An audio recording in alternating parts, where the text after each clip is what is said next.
श्रेष्ठ आध्यात्मिक प्रतिमूर्ति, समाजसेवी और बौद्धिक वीरांगना भगिनी निवेदिता।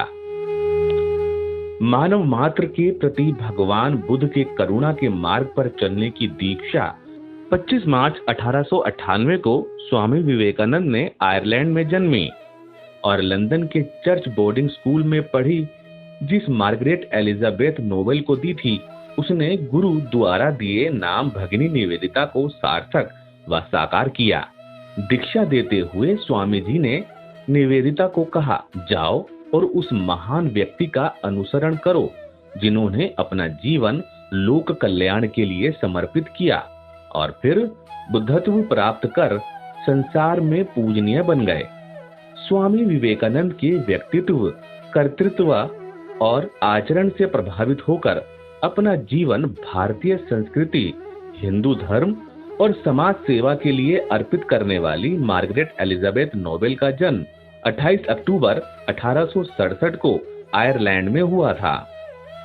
10 वर्ष की आयु में ही पिता सैमुअल का देहांत हुआ तो मां मैरी नोबेल और नानी ने प्रतिभाशाली मार्गरेट की शिक्षा दीक्षा पर जोर रखा और 17 वर्ष की आयु में ही इस होनहार युवती ने हैलीफैक्स कॉलेज से शिक्षा पूर्ण करने के बाद अध्यापन कार्य प्रारंभ किया। भगिनी निवेदिता के जीवन में हम लोगों के लिए एक और विशिष्ट बात आती है।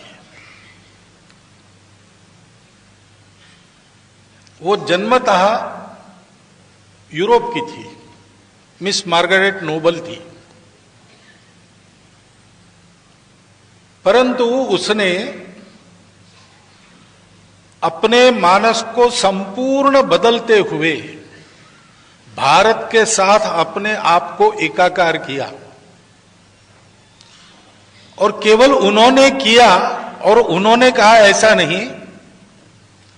उन्होंने अपने संकल्प को एक वाक्य में बताया, एक प्रश्न के उत्तर में, my life is given to India, in it I live और डाई।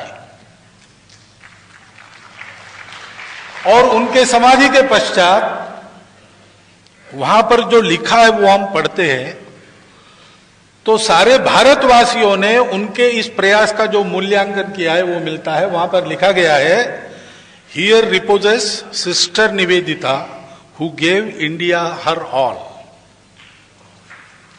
जो उन्होंने कहा वैसा उन्होंने किया, भारत के साथ संपूर्ण तन्मयता प्राप्त की, इसकी साक्षी भारत की जनता है।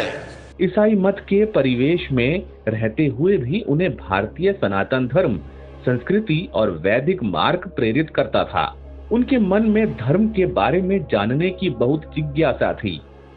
भारत को खोजने और जानने की जिज्ञासा ने मार्गरेट के जीवन में निर्णायक मोड़ 1895 में तब साकार हुआ जब लंदन में उनकी स्वामी विवेकानंद से प्रथम भेंट हुई। स्वामी जी के उदात्त दृष्टिकोण, उदार विचार और अनुकरणीय आचरण ने इस साधिका के मन में भारत को कर्म भूमि बनाने का भाव पक्का कर दिया।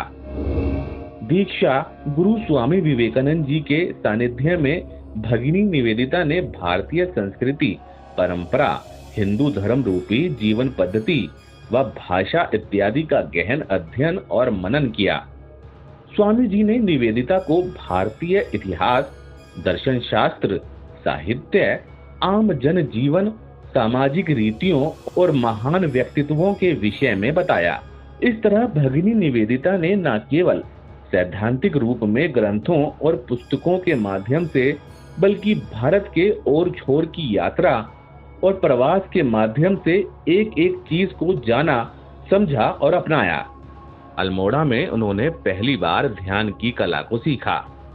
इसके साथ ही समय समय पर स्वामी विवेकानंद, जोसेफिन मैक्लोइड और सारा बुल के साथ भगिनी निवेदिता ने कश्मीर समेत भारत के कई हिस्सों का भ्रमण किया और एकदम निकट से यहाँ के लोगों, इतिहास और संस्कृति को समझा। अपने गुरु स्वामी विवेकानंद के साथ भारत भ्रमण करने के बाद अंततः भगिनी निवेदिता कलकत्ता में बस गईं और उन्होंने एक बालिका विद्यालय स्थापित कर अध्यापन कार्य शुरू कर दिया। किशोरावस्था में ही शिक्षिका, लेखिका और पत्रकार की पदवी अर्जित करने वाली भगिनी निवेदिता ने भारत में अपनी इन सभी भूमिकाओं को बखूबी निभाते हुए स्वामी विवेकानंद की शिक्षा, रामकृष्ण मिशन के उद्देश्यों, भारत की स्वाधीनता और स्वदेशी आंदोलन को प्रभावी स्वर दिया।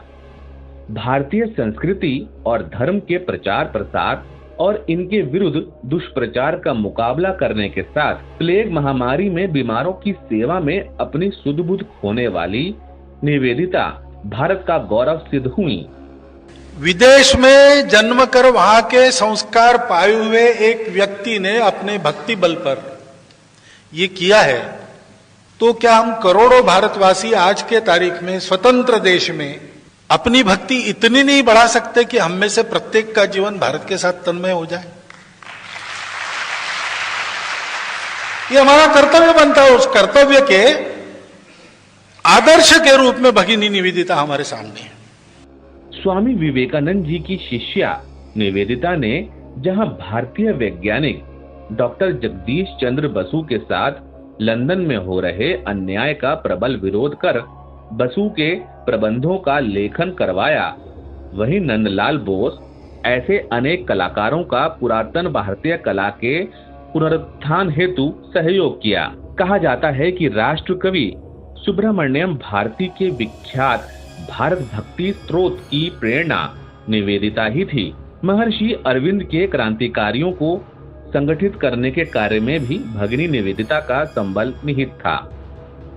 उनकी अनुपस्थिति में वंदे मातरम के संपादन की जिम्मेदारी निवेदिता को ही मिली थी।